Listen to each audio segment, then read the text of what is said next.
family was Army, Navy, so I want to make a little change in the bloodline, so I chose Marines. Less than 1% of the U.S. population serves in the U.S. military. Those men and women just gained 60 new recruits from southern New Jersey. I always want to help people. That's about it. As you can imagine, enlisting is a huge deal for not only the men and women that are enlisting, but also for their parents. And it's quite a decision to join right out of high school. Have you always wanted to do this?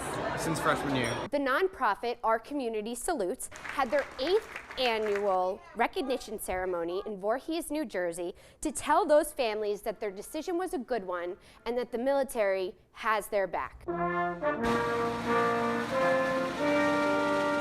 room was filled with over 400 people who heard motivational and inspiring message from the highest of military professionals in the Army, Navy, Marines, Coast Guard, and Air Force. It was a beautiful event. It's such a sense of community. The Lieutenant Governor, Kim Guadagno, was also there. I'm really here because I'm supposed to give the mother's perspective. I'd rather be introduced instead of Lieutenant Governor to that guy. No, it's Christy. I'd rather be introduced as Kevin's mom. Alex got to sit down with the acting Secretary of the Army, Patrick Murphy. I mean, to be with these young Americans who are really committing themselves to our nation. All of them will leave our military with the love of country stamped on their heart. It's pretty special to be here on day one. Patrick Murphy is an Iraq War vet, the first Iraq War vet elected to Congress from Bucks County, Pennsylvania, and has served as acting Army Secretary for about a year. We were talking to these young people who were just starting their military careers, but we focused a lot on the stories here about veterans, the plights that they find when they come out of the service, and the tragedies like Charles Ingram III, the vet that burned himself alive in Northfield. Every day there's 22 veterans who commit suicide, but 18 of those 22 aren't in the VA system. We need these young Americans, you know, when they serve in our ranks, we close ranks, we take care of them when they're in.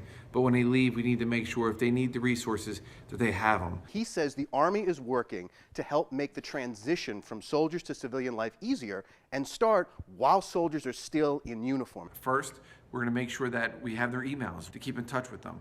Secondly, we're going to ask them. We're going to say, can you please go back to that career center, that recruitment center back in your hometown? Stop in and say, hey, I'm Patrick Murphy. I just got done serving in Iraq, taught at West Point, and can I be helpful? Now, it was my first interview with Patrick Murphy as acting Army Secretary, and apparently also the last, because just hours after we talked, the Senate voted to confirm Eric Fanning to be Secretary of the Army. Fortunately, Patrick Murphy is Under Secretary of the Army. He was only serving as acting Secretary temporarily, so he's going to stay at the top ranks of the Defense Department, bringing a veteran's point of view to the military, which is rare in the top civilian levels today. What I love about this story is you're always talking about that transition out. And very rarely do we talk about that transition in. You see these smiling, young, bright, patriotic faces, and they see a great opportunity ahead of them. It is a great opportunity. I went in the Army straight out of high school. I had been accepted to college, but I didn't know what I wanted to study. So I went for 2 years. I wasn't even old enough to drink legally when I was a veteran. I had college money coming out and a better idea who I wanted to be. In no way, shape, or form can this hurt me. It'll only advance my resume. I enlisted after college, so I was able to drink. Well, yeah.